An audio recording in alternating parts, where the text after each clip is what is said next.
Assalamualaikum warahmatullahi wabarakatuh, para pemirsa YouTube sekalian dimanapun berada. Di antara cara yang telah disepakati bersama dalam rangka meningkatkan ketakwaan kita terhadap Allah itu dengan salah satunya dengan memperbanyak bacaan sholawat dan salam kepadanya, baik dengan bacaan al-berjanji, di baik ataupun saritu ana. Karena di sebuah hadis dikatakan sesungguhnya Allah dan malaikatnya bersolawat untuk Nabi. Hai orang-orang yang beriman, bersolawatlah kamu untuk Nabi dan ucapkan salam penghormatan kepadanya. Ini tidak berarti bahwa Rasulullah memerlukan bacaan sholawat dan salam dari kita. Tentu saja tidak. Beliau juga tidak membutuhkan penghormatan dari umatnya, apalagi doa dari manusia seperti kita yang masih berlumuran dosa. Rasulullah adalah orang yang paling mulia di jagat raya, makhluk yang paling disanjung dan dipuja oleh Allah. Bahkan dalam sebuah hadis diterangkan bahwa jikalau tidak karena Muhammad, Allah tidak akan menjadikan alam raya serta isinya. Namun yang tidak kalah pentingnya dari itu semua adalah melanggengkannya usaha mencontoh Rasulullah, baik dalam sidiknya, amanahnya, tablignya maupun patonahnya.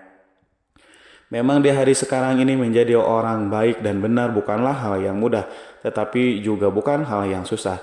Jika memang telah meneguhkan hati merambah kebaikan di hari yang penuh rahmat ini dengan berharap keberkahan dari Rasulullah, saya hendak mengisahkan cerita betapa beratnya menjaga sebuah amanah dan betapa manisnya buah dari amanah tersebut. Hal ini sebagai motivasi kita bersama meneladani sifat al-aminnya Rasulullah. Alkisah tersebutlah seorang pemuda perantau yang fafa. Ia tinggalkan pekarangan rumah dan kebunnya di desa menuju sebuah kota. Sebut saja kota itu Jakarta. Kota metropolitan, kota pengharapan bagi para pendatang dari berbagai penjuru desa. Sebagai layaknya perantau, pemuda ini tidak banyak membawa bekal kecuali keluguan dan kesederhanaan, dan sedikit kemampuan mengaji ala kadarnya. Jangankan tempat tinggal, uang saku pun telah habis untuk ongkos perjalanan. Setelah sekian hari menggelandang, akhirnya ia diperbolehkan menetap di salah satu kamar di bagian masjid dengan berbagai macam tugas dan kewajiban. Adzan bila waktu sholat tiba dan menyapu jika kotoran bertebaran. Juga menjadi tukang parkir jika kebetulan ada tamu jamaah. Hari berlalu sirih berganti, kadang hari terasa nyaman karena tersedia makanan, kadang kala juga hari-hari menyedihkan tanpa apapun yang dapat dimakan.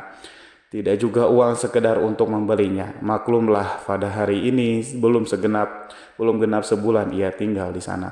Sehingga belum ada uang gaji, juga belum banyak teman pula. Terhitung sudah 2 hari ini ia tidak makan. Tiada apapun yang dapat mengisi perutnya. Keinginan untuk minta-minta adalah pantangan baginya, apalagi mengambil yang bukan haknya. Meskipun ia menjaga kotak amal, tak pernah terbesit sedikit pun di hatinya untuk menggunakan uang di dalamnya. Di hari ketiga, kepayahan benar-benar melanda. Dia merasa bahwa hidupnya akan segera berakhir karena kelaparan. Ia berpikir apa yang akan dilakukannya? Bukankah saat seperti ini yang dinamakan darurat, kondisi terpaksa yang membolehkan untuk memakan bangkai ataupun mencuri sekedar untuk bisa menegakkan tulang punggungnya. Itulah pendapatnya ketika rasa lapar mengalahkan logika berpikirnya. Ia mulai berpikir rumah siapakah yang berada di balik dinding masjid itu. Sepertinya rumah itu besar dan kurang begitu ramai.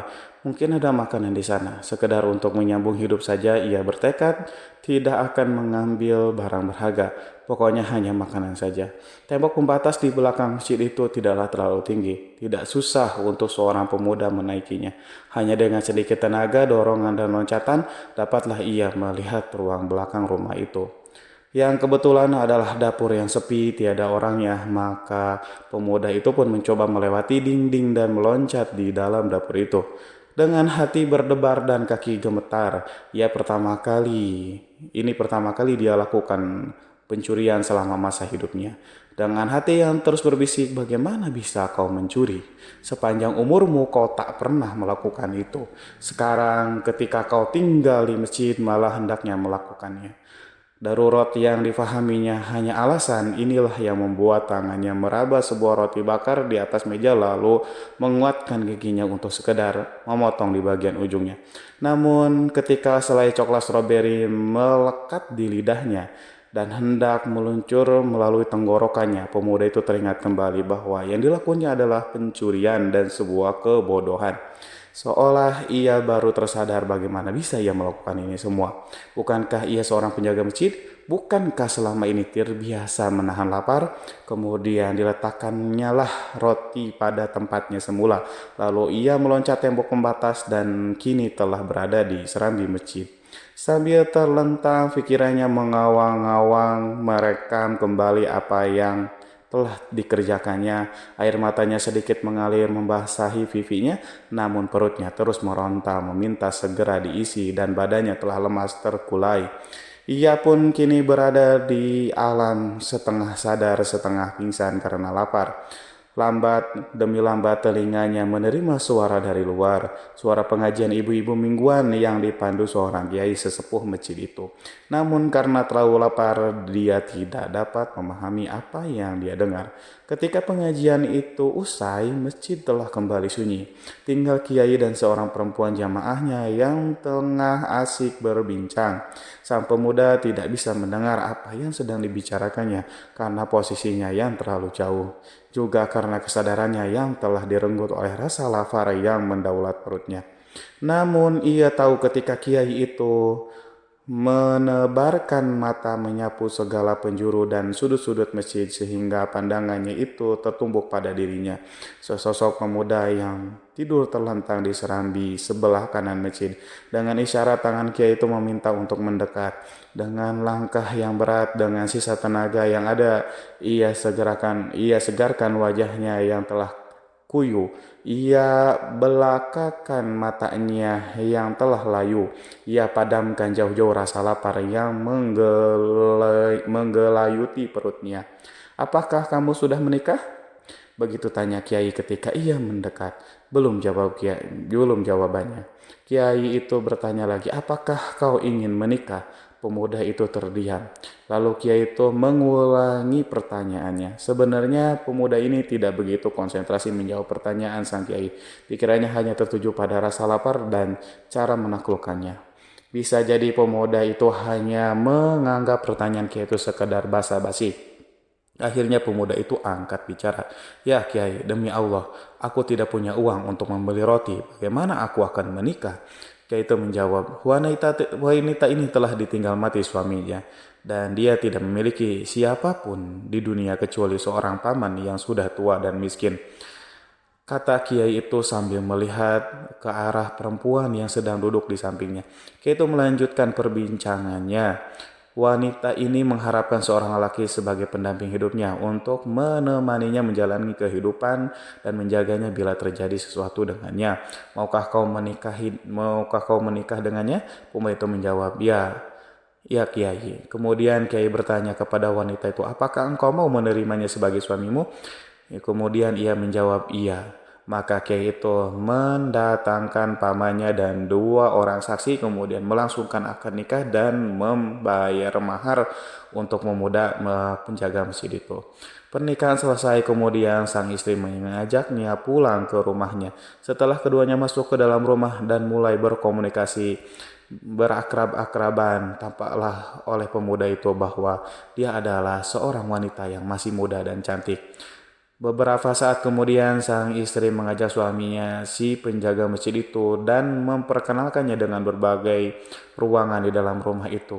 Ada ruang keluarga, ada kamar tempat mereka tidur, ada kamar mandi, dan ada pula ruangan makan yang menyatu dengan dapur paling belakang.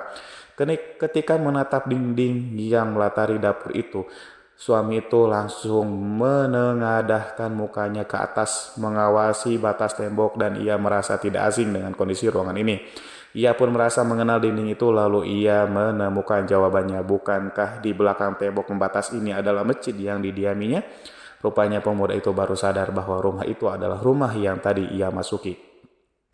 Belum selesai pertanyaan dalam pikiran itu, sang istri datang menghampirinya dan bertanya, kau ingin makan? Lalu ya jawabannya, duduklah, kita akan makan bersama di meja ini untuk kali pertama. Kata sang istri dengan nada romantisnya, lalu dia buka tutup makanan di atas meja saat melihat sepotong roti isi coklat stroberi yang telah dicuil ujungnya.